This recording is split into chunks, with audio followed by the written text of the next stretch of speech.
వరుస దొంగతనాలకు పాల్పడుతున్న అంతర్జిల్లా దొంగల ముఠాను చెక్ పెట్టిన సంగారెడ్డి జిల్లా పోలీసులు సుమారు 36 లక్షల విలువ గల 43 తులాల బంగారము 5 కిలోల వెండి 2 మోటార్ సైకిళ్లు స్వాధీనం చేసుకున్నారు. ఇక వివరాలు వెల్లడించిన జిల్లా అదనపు ఎస్పీ ఏ సంజీవరావు ఈ సందర్భంగా జిల్లా పోలీసు కార్యాలయంలో సంగారెడ్డి నంద ఏర్పాట్లకు చేసిన ప్రెస్ మీట్ నందు అదనపు ఎస్పీ మాట్లాడుతూ నిందితులు జావుతు చేరం అదేవిధంగా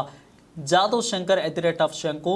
ఇన్ఫ్లూసింగ్ @ ఇఫ్ఫు ముగ్గురు వ్యక్తులు కూడా ముఠాగా ఏర్పడి సంగారెడ్డి, మెదక్, సిద్దిపేట, సిరిమిల్ల తదితర ప్రాంతాల్లో జిల్లాల్లో కూడా గ్రామ శివారు ప్రాంతాల్లో తాళం వేసిన ఇండ్లను కూడా ఎంచుకొని జిల్లా నేరలకు పాల్పడుతూ తప్పుడు మార్గంలో డబ్బులు సంపాదిస్తూ జల్సాలు చేస్తున్నారు. ఇదే క్రమంలో గత నెల 2వ తేదీ నుంచి కూడా జూన్ వరకు కూడా తేదీ అర్ధరాత్రి సంగారెడ్డి జిల్లా ఆందోళన మండలంలో కూడా ఎర్రారం గ్రామంలో 8 తాళం వేసిన ఉన్న ఇండ్లు జూన్ 8వ తేదీన అర్ధరాత్రి మాసపుపల్లి గ్రామంలో 4 తాళం వేసి ఉన్న ఇండ్లు జూన్ 14వ తేదీ అర్ధరాత్రి చోటకూరు గ్రామంలో 5 తాళం వేసి ఉన్న ఇండ్ల తాళాలు అదేవిధంగా పగలగొట్టి దొంగతనాలకు పాల్పడుతూ బంగారు, వెండి మరియు నగదు చోరీ చేయడం జరిగింది.